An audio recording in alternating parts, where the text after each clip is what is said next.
think it's important for us in Colorado to learn about indigenous cultures, not just from other places around the globe, but much closer to home. And we are going to look at a few sites and an example of ceramics from the ancestral Puebloan culture. You can see here with the borders of different states here, kind of where those territories are. We're going to look briefly at Chaco Canyon and then move to Mesa Verde. They are both national parks today, and you can visit these sites still. All right, this is a seed jar. It's a vessel that was used to store seeds for planting.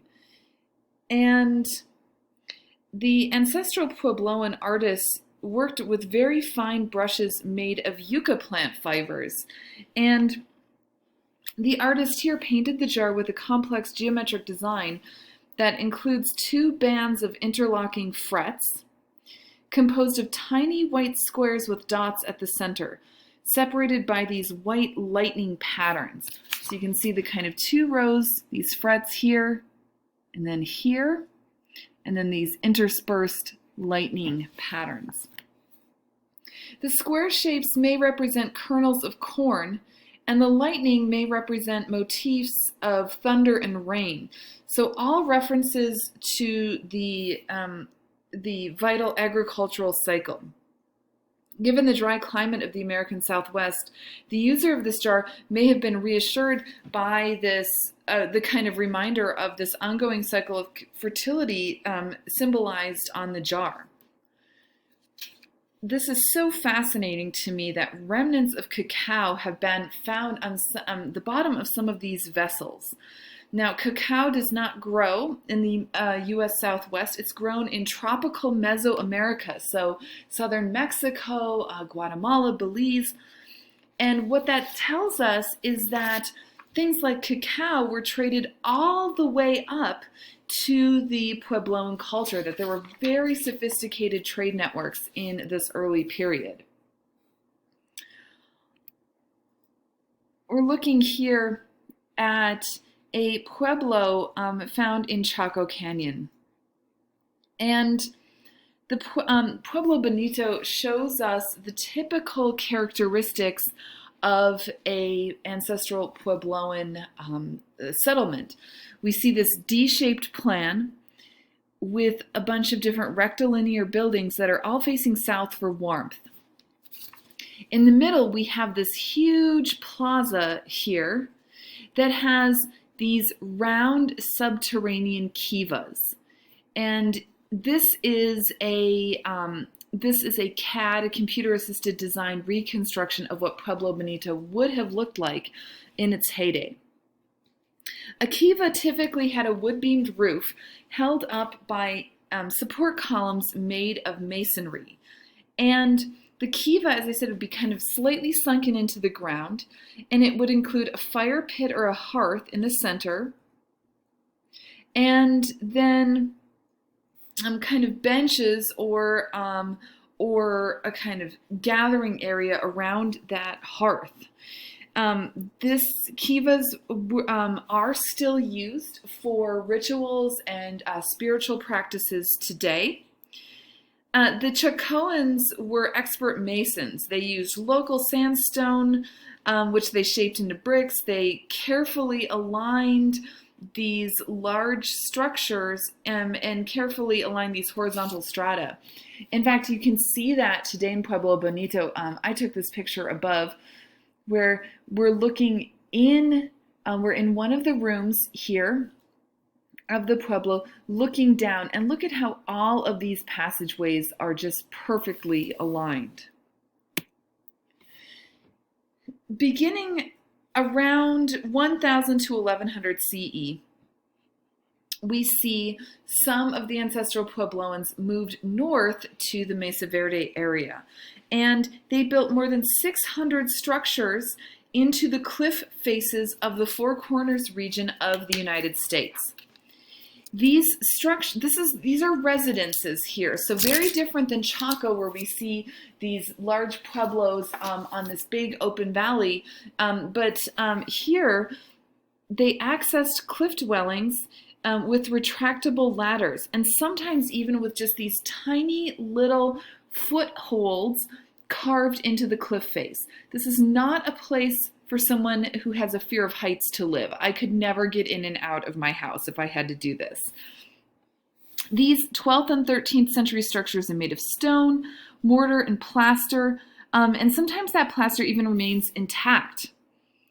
We often see traces of the people who constructed these buildings in the handprints and fingerprints that are left in many of the mortar and plaster walls. The inhabited region encompassed a far larger geographic area than what is now defined by Mesa Verde National Park.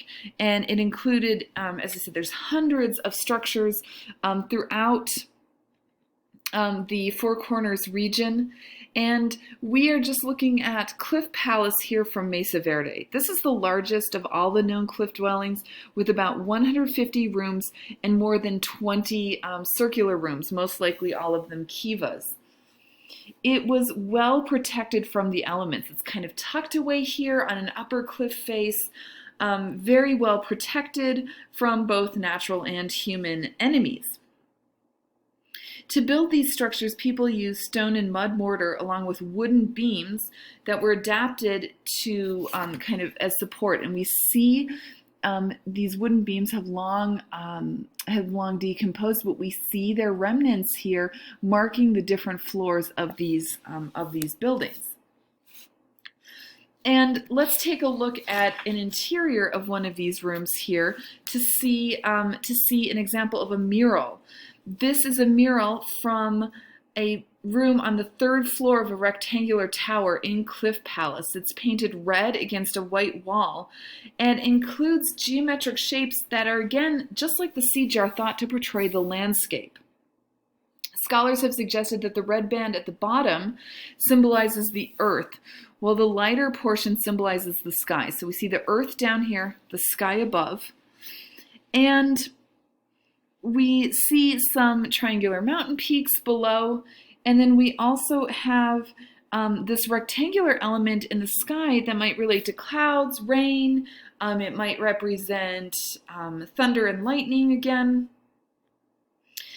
There's also examples of ceramic vessels left at Mesa Verde that we see here in this same kind of black and white style, geometric abstract patterns that we saw in the sea jar. Now, there's a lot of questions about what happened in the ancestral Puebloan culture. Why leave Chaco Canyon? Why move up to the cliffs away from the crops that were planted either below in the valley or on the top of the mesa? Did they need better defenses? Were there threats of invaders? Did the rock ledges have some sort of ceremonial significance? We don't know for sure, but what we do know is that these cliff dwellings at Mesa Verde were actually only occupied at a very narrow window of time, from about 1100 to about 1300. And the ancestral Puebloans left again. It's possible that there were effects of climate change. There was perhaps long drought, lack of resources that made people leave. But the one thing we shouldn't say is that the ancestral Puebloan culture has vanished. They are the ancestors of many indigenous First Nations in the American Southwest today. So we should not think of this as a kind of culture that is dead and gone, but it is a culture that perseveres in its legacy in the some of the Southwestern First Nations still today.